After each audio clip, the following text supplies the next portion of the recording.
welcome back to another video. So in today's video I'm going to be reading Christmas thriller books for 24 hours. So I have decided to pick 3 different Christmas thrillers and read them within 24 hours. So the books I'm going to be reading is The Christmas List, The Christmas Jigsaw Murders, and also The Christmas Killer in the Snow or something like that.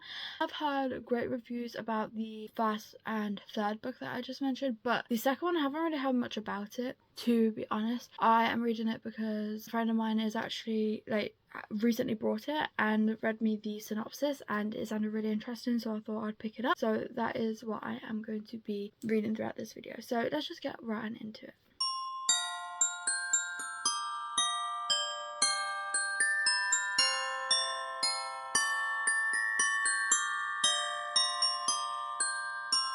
I finished reading The Christmas List a few days ago and I forgot to update for it, so I thought I would do it now. Lucky enough, because obviously I'm doing BOOKMAS, so I'm reading a lot. I'm currently writing notes, so I have my thoughts organised, and lucky enough I have them written down. I rated this one 3 stars. I actually quite enjoyed this one. This one is about D.I. James Walker and his wife Annie. They moved to a sleepy Caribbean village called Kirkby Abbey. Annie grew up as a child, moved there after James received a threat from a recently released ex-con with a grudge against him. Life is quiet at first, but when James opens a Christmas present left on their doorstep, the gruesome contents and the attached card, which warns of a season of ill will with 12 murders to come. When the weather turns and cuts off the village from outside help, James has to catch a killer or has his past caught up with him. I did enjoy this one, but I did feel that parts of the book dragged on, and I did get a bit bored in parts where I felt like they obviously dragged on and nothing much was really happening at those parts, so I did feel like there was quite pointless. Writing didn't flow naturally and it was awkward to read in parts. The plot was okay, but I found it very easy to work out who the killer was. There wasn't much suspense. So to be completely honest, you pretty much find out who the killer is in this book from the beginning. It's quite obvious, not right from the beginning, but it's quite obvious from the start of who it will be, and it doesn't really try and persuade you away from that. But I feel like it would have been okay if there was ways where the author made it so that you kind of doubted yourself, or you was but is it, in most thrillers. But I feel like the author didn't do this, so it was quite obvious throughout the book. But like I said, it was an enjoyable read still, and I would recommend it. It's just obviously, like I said, it was a bit awkward to read in parts because the writing just didn't really go nicely, but once you get past those parts, it's okay. I did find it intriguing, and like I said, there's only a few parts where I got bored within it. That is my update for the first book.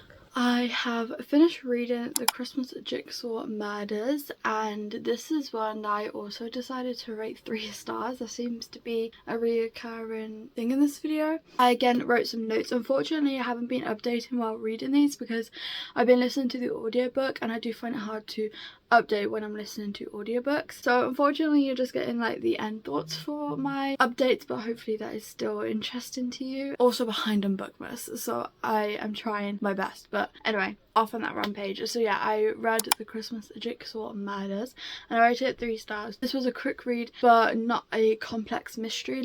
I suppose if you want an easy read, I would recommend this an easy mystery where you don't really have to think too much about it, or there isn't too much within the story or the plot. Then I would recommend this one because, like I said, it's not really complex. It's quite simple to understand, and it kind of just gets to the point with things, really. It doesn't, I want to say, kind of, at least for me, I didn't feel like it dragged on with anything. So this is about Eddie, and she helps her son investigate murders that are all connected through puzzle pieces. Eddie must solve the puzzle before midnight on Christmas Eve to prevent any more murders. Along this mystery, Eddie finds peace and starts to enjoy Christmas again after hating the holiday for many years. I did find it a little bit of a difficult read at the beginning, just because it took a while to build up to the actual plot of the story. But once it got to the interesting part of it, where everything starts to happen, you start to you know, actually follow along with the mystery part of it, and it gets into like the climax of the story, could we say.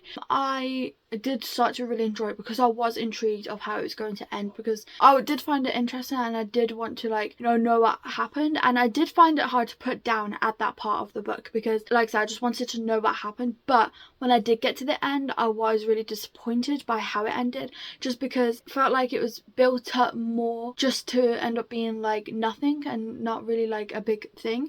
Again, in my opinion, I just wasn't expecting it to be what it was, and I don't know, I was just a little bit disappointed. Like I said, I felt like it was going to be something more, you know what I mean, but it wasn't. I think if you are a fan of grumpy characters in your books, then you'd probably also like this one, because our main character, Eddie, oh my goodness, she was grumpy which obviously didn't really bother me much, but I did feel like it took me out the story a little bit, just because I felt like that was something separate in itself, like a grumpy character and then the plot of the story. So it did like throw me off a little bit, because a grumpy character in a mystery, you know, but then she is like 80 years old, so I suppose it kind of makes a little bit of sense, because she is 80 doing, like, you know, following this mystery. I suppose she would be a little bit grumpy, but yeah, so that is my thoughts on that one. I would still recommend it. I would just say it is a little bit hard to read at times, especially in the beginning, but it does get better and hard to put down the farther you get into it, like once you get into like the main part of the story,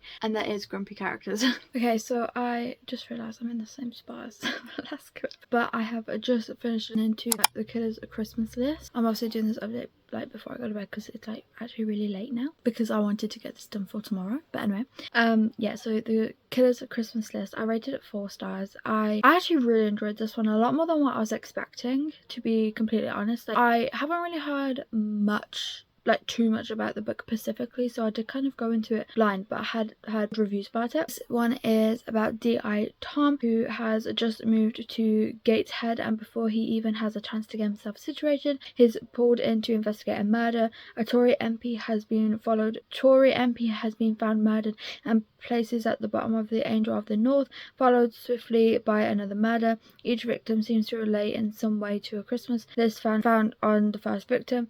Tom and his team are desperate to find the murderer before he or she gets to the end of the list. This one kind of reminds me a little bit of the Christmas list. Obviously there's just a little bit of a different plot, in the sense of, with the Christmas list it was like the 12 days had to discover the murder, but this one is where they're having to also discover a murder, but there's a few different things, but it's just the way like each DIs have to have moved, and then they've got to figure out this murder. I don't know, I felt like it was quite similar in that sense. But this one did grip me throughout the whole book. I did not find myself getting bored once. While listening to the audiobook, I was actually intrigued, and obviously I listened to it in one sitting, and it was like a 3-ish hour audiobook, so I sat there and listened to it for that long, so it did keep my attention and I didn't want to put it down. And there was a lot of shocking moments within this book. Like, I would definitely say this is unpredictable.